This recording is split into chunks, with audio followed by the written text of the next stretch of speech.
And welcome to the Crawford Podcasting Network for, I think, year three, maybe even year four, year 3.5 with There you go. Chris Young, former Michigan pivot man of the Wolverines. Down in the Blocks is the name of the podcast.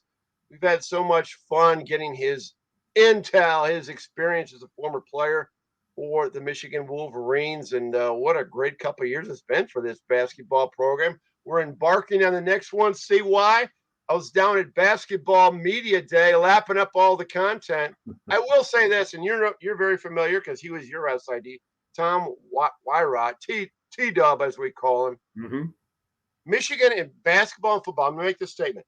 They make availability to athletes incredible. I mean, there's no excuse for media if you take advantage of it to get content from players. Mm-hmm. And a lot of schools don't do that. It's more of a control. Yeah. In Michigan, it used to be a more controlled environment.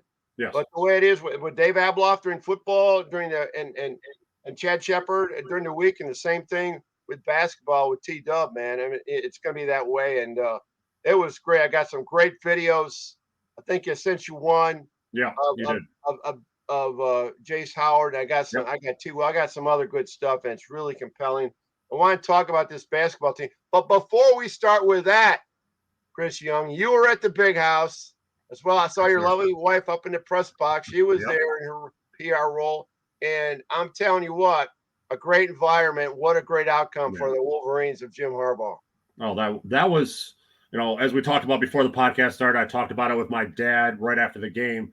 I've been to a ton of football games there for the last, 7-8 seasons, since I got back into Michigan. And that's definitely a top 5 game that I've ever been to. I mean, really? nothing competes with Ohio State last year. I mean, that's just head and shoulders. That's probably the best game I've ever been to at the big house. But the atmosphere of the game, we're down going into the half, but we feel like we should be up 3 touchdowns. And everything's so lopsided for Michigan. But even going into the fourth quarter, we felt like we could still lose it. And the crowd's into every play and every snap on offense, every snap on defense. The students stayed, the energy, the atmosphere. It was a beautiful fall day in Michigan. And, I mean, the way the guys played was just – I mean, I wouldn't say that they're on the same level as Ohio State yet or Alabama yet, but they're really, really close. I will say where they're at the same level as Ohio State and probably just about most. I thought in the trenches, both off the offensive line was. I mean, it took me back to the 70s. Yeah. When Michigan's offensive line, they all ended up in the NFL. It was dominant. Yeah. In the running game, they would get 350 to 450 a game on the ground. Maybe slap another $150 through the air. Yeah. But I thought that offensive line. I mean, the gaping holes. My God.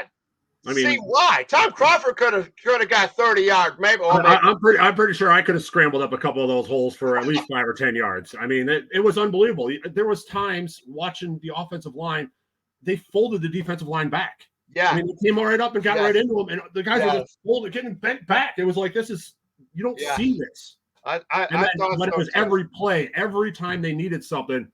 Oh yeah, there's a big gap, and okay, we've got JJ McCarthy and Corum that were just out there doing their thing. Yeah. Look at us. It was so much fun. Look at us. We're this is supposed to be a basketball podcast, but we can't stop talking about Michigan football. And that's the issue I have this time of year is that obviously I'm a huge basketball nut. Yeah. But I love college football, and especially when Michigan's played well. And oh man, I love it. I could sit in front of the TV all day, all night, and just watch college football. Yeah. And both of us Michigan alumni living in East Lansing, so we're especially looking forward to a week from Saturday. I definitely. I was a proud peacock walking around East Lansing on Saturday night after that game. Man, I had all my gear on. I was walking around town and going to the bars, and I was just like, "Say something." Yeah. What can you say? Yeah. And how about that volleyball win? Oh man, that was unbelievable. Friday night, packed house at the Breslin. They put 7,300 fans at the Michigan volleyball game at the Breslin. Wow. And it was awesome. It was rocking. The fans were into it. Michigan State's got a lot of very young players, and they gave Michigan everything they could handle. Yeah, well, that's the rivalry, and that's the way I think football is going to be. I mean, I'm very confident Michigan's going to win the game. And, I say that, kiss of death. But I like. I mean, post game with the media when we talked to JJ McCarthy, and then Jim Harbaugh talking about Blake Corum said, hey, Jim says, hey, great game, Blake. I mean, my God, we're at 400 yards. He says, I don't want to talk about it. We're just talking about Michigan State. So they're already ready. And I never remembered in a post game, let alone having a bye week in between, where the Michigan football players, including J.J. McCarthy, we want Paul back, are so focused on it. I don't know. Maybe they're going to be too focused. I don't know. But well, I mean, it's going to be interesting with both the teams coming off a win on Saturday for both teams, Michigan and Michigan State, and then both of them having bye weeks this weekend. Yeah. And how dialed in they can be. I didn't realize up until a couple weeks ago that Michigan State had a bye week before the game also. Because I was Sparty's going to get just their teeth kicked in because Harbaugh's got 2 weeks to prep these guys, and they're just going to be chomping at the bit. Well, now Tuck's coming off a win, and they got 2 weeks to prep also. So they'll be ready. They'll definitely be ready. I think Michigan's got a lot more weapons, offensively, defensively. I think we win every category. But there's something about when Michigan State plays Michigan, they bring their best game, and it's not going to be easy. No. Okay, let's talk about basketball. That's right. That's here on the Crawford podcast. Down in the Blocks is about Michigan basketball.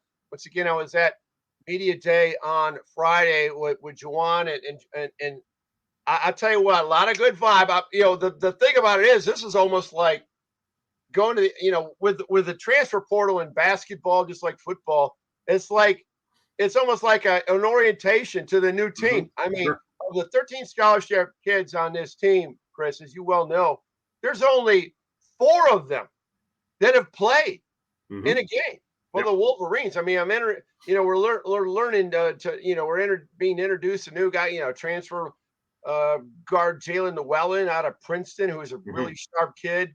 And then this Doug McDaniel, who I asked him how tall he was. He said 5'10". I think he's like 5'7". The roster says 5'11". He ain't no 5'11". No, he's definitely not 5'11". But the dude's got handles, man. I'm watching. We got to see practice, and we'll go through some of these players, and including Jett Howard. But overall, let's just start with your overall feel of this team. 9-15 last year. They're a bubble team going in, but 2 big wins in the first and second round of the NCAA tournament down in Indianapolis. They beat Colorado State, and they beat Tennessee, a top seed, a 2 seed. And they competed very well against the team Villanova that ended up being in the Final Four. Yes. What's your overall vibe about this? I'm really excited about this team. I think that the transfers that we got in are going to be huge additions. And, we were so up and down with Caleb Houston last year. Yeah. You never knew what you were going to get from this guy. And now we've got guys where, Joey Baker didn't play a whole hell of a lot at Duke. Yeah. But you know what you're going to get from him when you put him on the floor. Yeah. Because he's 22, 23 years old. Yeah. He played at Duke. He was a 5-star kid coming out of high school. You don't go to Duke unless you know what you're doing. Yes. He's going to be that guy. Jalen Llewellyn, he could be that next great point guard for us. Yeah. He's got that ability. And you saw what he did at Princeton for the last few years, and that's playing with guys, all due respect to the Ivy League, that's playing with guys that aren't 7'1" Hunter Dickinson coming off that ball screen. So, I mean, just those 2 pieces plugged in, we're going to miss Eli Brooks. We're going to miss that calming factor that he had, and knowing that, okay, we need a bucket, he's going to go get one. But between Hunter and T. Will, your guy, I mean, I'm really excited about what we can do. I love T. Will. Listen, Kobe Buffkin, I think you're going to be, and this is the guy who, when I would get to Chrysler Arena, he'd be sitting there, have managers be getting up shots for about an hour before even anybody came out. Yeah. And he's got another 12, 14 pounds of muscle on him. He's very soft-spoken, but he's very confident. And Juwan's face lit up when we asked him about Kobe's, what he did in the offseason, Kobe Buffkin out of Grand Rapids. That's going to be a great guard. And when they were in Europe, they did the experimentation. They had Jalen Llewellyn and Doug McDaniel, the little guard from Washington, D.C. on it. And that worked out very well. And Doug is more of clearly a distributor, because his handles are incredible. Yeah. And Jalen can also is a scorer point guard. Yes. So, I mean, that's a great combination. So I'm not too worried about guard play. T. Will looks buffed up, man. He's been hitting Cam Sanderson is working for him. I mean, Yes. he looks really cut. So Yeah. I think he's going to be good. And 6'7", he can play a variety of positions. And then you talk about, and we'll talk about Yo-Yo they call him in a second. Yeah. But Joey Baker, I had a nice chat with him. I'm going to post that in a few days. Got some great one-on-ones, and thanks so much, T-Dub, for all that, making that happen. But this guy is sharp as hell, well-spoken. Play for Coach K, like you said, top recruit, and he can fill the buckets. Yeah. When we address this, and Phil Martelli talked about this as well, the things that Michigan wanted to address in the offseason, they have addressed. And you and I are banging our head against the wall on to see why. Defense and a lack of perimeter shooting. Yes. Those things will drive you nuts. Yes. You can't defend and you can't shoot from the perimeter. Michigan's addressed both. No, absolutely. And I think Joey Baker, I mean, he addresses both of those right off the bat. I mean, he's listed at 6'7", 205. I mean, that's just a big body who's going to be smart, who's not going to make mistakes, who's always going to be in the right spot defensively. I've only seen a couple highlights of him. I remember from the little time that he played at Duke here and there. The kid doesn't make mistakes. He's just going to be that solid. He's going to fill that kind of that role of the Eli Brooks of just being that calming factor. But I also see him as the Duncan Robinson type. Yes.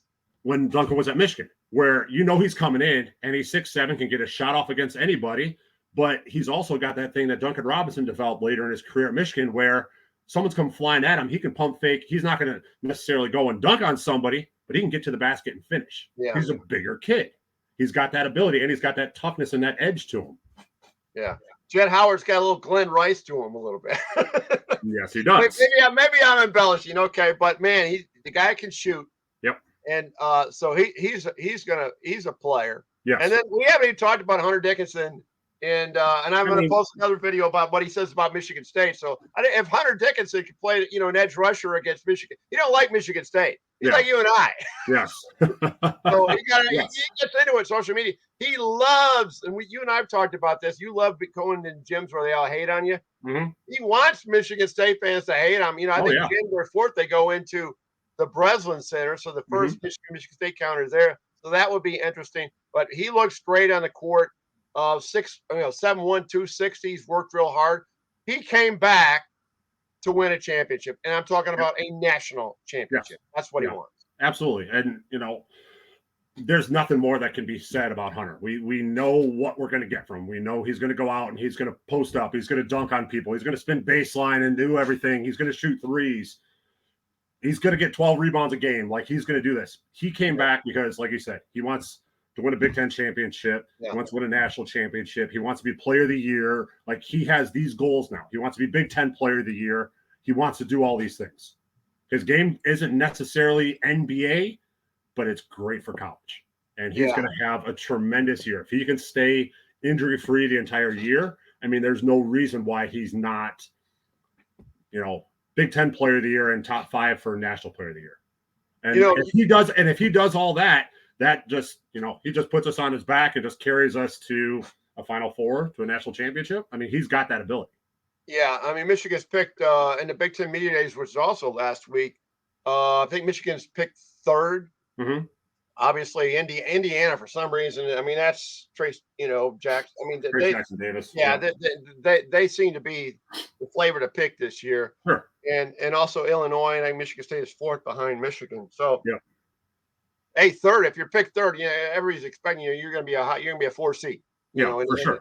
And I mean, the Big Ten is going to be tough on the top end. I think maybe a little lacking on the back end. But you made a point when we were chatting this summer. I think we're back and forth about the roster and when but then the schedule thing started coming out, and you saw that schedule, and you made a really good point that you're not going into in a non-conference game. You're not going into it. You're all the non-conference tough opponents are at neutral sites. Yeah. I mean, now, playing Carolina and Charlotte, okay, that's kind of like a home game. It's not like you're going into the hostile student section environment. Yeah. And then playing Kentucky, which is a great opponent, but they're all neutral. Yeah. And if they were playing Kentucky at Rupp, that'd be great, because then you're getting all these young guys used to what it's like playing on the road in a hostile environment. how it's going to be at State, how it's going to be at Minnesota, how it's going to be at Indiana.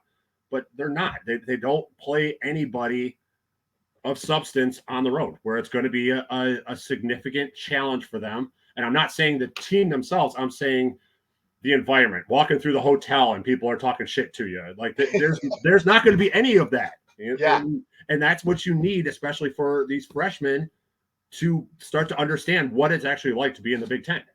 Yeah. Yeah. No, I get it. I get it totally on that. The Big Ten ACC Challenge, you went to that version last year, I think, when they played Carolina. Yep. We're going again this year too. Yep.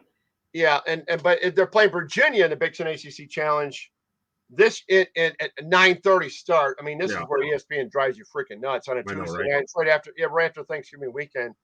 But that'll still be. I mean, that's a Virginia. UVA is a viable opponent. Let's be real. Yeah, sure. So that's a good thing.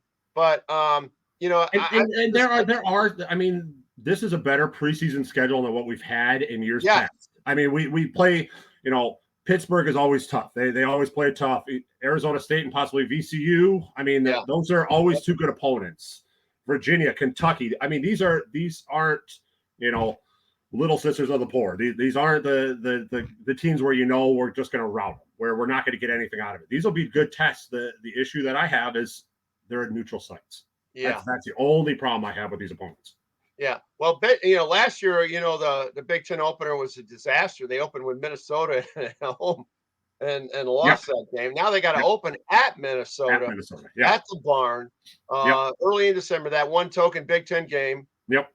Before things get going late, post holiday. So that will be an interesting test. But I like the schedule. I think it's challenging. I agree with you. I think the schedule is good. When you got Kentucky and Virginia in there. Yep. And North Carolina too. I mean, it's like I said, in Pittsburgh's not going to be a pushover. They're going to travel well. I mean, going to Brooklyn to play, so it'll be some interesting games in the preseason. But all due respect, Purdue, Fort Wayne, and Eastern, and some of these other teams, it's like, it's tough to get excited for those games. Yeah, Monty Bates will probably be Mr. In trouble outside in trouble. Who knows what that kid's going to be doing at that point? Now he's back on the squad. Yeah, but for how long? I love Stan Heath. I mean, Stan Heath, when he was at Michigan State, he went to my high school, Detroit Catholic Central, recruited me real hard. So I've known Stan for a really long time. But God, does he have his hands full with this kid? Yeah, he just can't seem to get out of his own way. Not fight on this. He just can't seem to get out of his own way. It's unbelievable. Yeah. So so back to Michigan basketball. We talked a little bit about the schedule.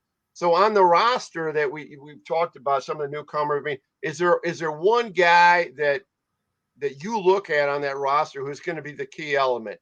That if this kid delivers like he potentially could, that could be a difference maker. Other than the tradition, the Hunter Dickinson, that's viable. Well, and Terrence Williams has been both of our guys for a while. I mean, if he shows up and he plays, I mean, that's going to be big things. But and one guy we haven't really talked about, Yo-Yo Yusuf. Yeah. I think he's got a lot of potential, but it's just like when Mo Wagner came over, then Franz came over, and when the international guys come over and start to play, their first year, you see flashes of like, oh damn, this kid's gonna be unbelievable.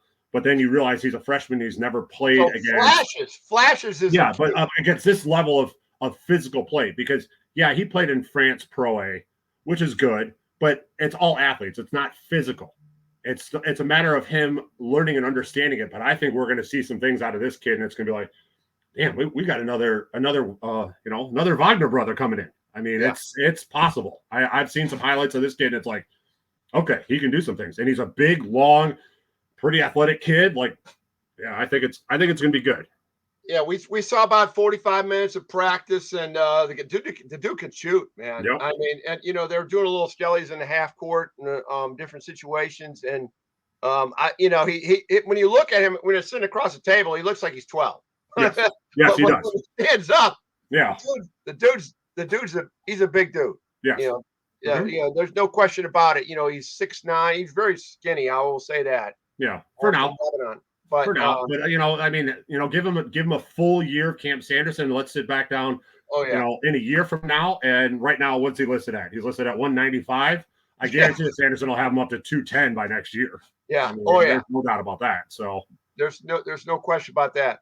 But so when I look at this, I talked to T. Will about, it's like, do you remember last year that that was on again, off against with Terrence Williams? He was like, wow, when he was hitting a three, and then all of a sudden the next game he would disappear. Okay, but let's go back to the game, the second game. I was down in Indy, NC2A tournament, the big win over number 2 seed Tennessee. Michigan needed a bucket, and I forgot who put it up, but from the backcourt, mind you, flashing to the hoop was Terrence Williams. Remember the tip in? Yep. That was literally a game-winning tip in. Yes, absolutely.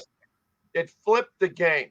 Yes. And this is what, and because he can play all 5 spots literally, and because they put him against Hunter in the post sometimes, just sure. For kicks.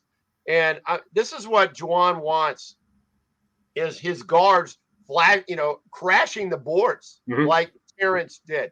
It's almost like that's the template that we want, guys. Sure. And that was a huge basket, but am I overstating that this guy could have a breakout year?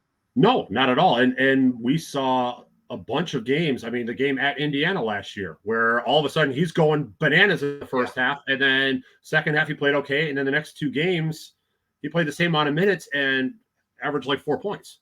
It's like there wasn't that consistency, and I think now he understands. I'm a junior. Like it's my time. It's I don't have Moussa Diabate trying to take my spot, going to take my minutes. It's my team. It's Hunter and I. We got to get this done, and let's go.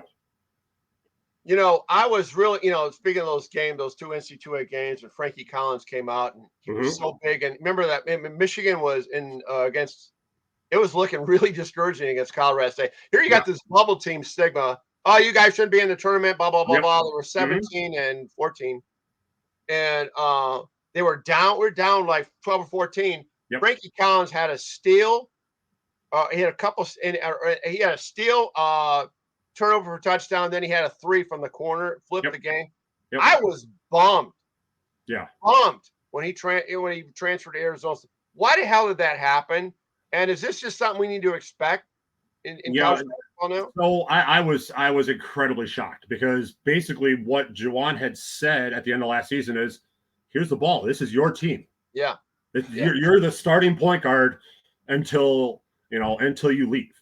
And all of a sudden, like a couple weeks later, it's like, okay, Frankie's gone. Like, what the hell's going on? He wanted a guarantee. When Jalen Llewellyn got signed, I mean, he got pissed. I'm telling you what, I bet his family got pissed off more than him. It's always the family seemingly has more input. And that's what I was getting to. I heard a story about him, after the fact, as I did some digging, and apparently he's got a family member, an uncle or somebody like that really gets in his ear.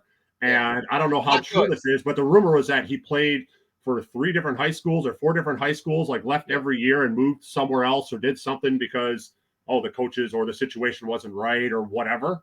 So once I kind of heard that, and I heard that there was family chirping in his ear about, you deserve this and you should be doing this. Okay. And with the portal now, this is life. Yeah. And I think this is one of the big reasons why Beeline just didn't want to handle, dealing with college basketball anymore, is because you recruit these guys for the purpose of being there 3 years, 4 years, possibly 5 years, and then they could be gone at the drop of a hat. And you invested all this time to get them there, and then it's like, okay, well, that's that. So as fans, we have to look at it. Okay, next man up. One other thing I want to address before we close out here on this episode of Down in the Blocks with Chris Young. Chris, this went back to, we were talking about Kobe with Juwan in the opening part of our media day on Friday about Kobe. Juwan said there's nothing more difficult to be a high recruit in state your freshman year. Because everybody's, because you're going home and, hey, how come you're not playing, or this and that, blah, blah, blah, blah, blah. Or how come you're not doing this or doing that? Or how come they're not giving you more minutes, more shots? You probably ran into that I did. Going back to your Catholic Central buddies in Detroit. Everything you're going to instantly, and that's what he thought. That's what Juwan said that Kobe ran into. He thinks, that affected him. That's tough as a freshman, isn't it? As an instinct. Oh yeah, for sure. I definitely had the same thing. I was a top 50, top 75 guy coming into Michigan. And, I did all kinds of big things in high school, and everyone expected that just to immediately translate. Yeah. I'm this, 19-year-old, 6'10", 210-pound soaking wet kid that didn't know what the heck college basketball was all about. And, going back and talking to my boys after the game, damn, see, how'd you only score 4 points? Or why didn't you play more? And I was like, that's just how it is. And then I was getting down, and it's a tough adjustment. And they constantly got that. But, I think Kobe Buffington's got the right mentality of he's in the gym. He's doing the extra work. He's putting in the time so that way when the opportunities present themselves, he'll be ready.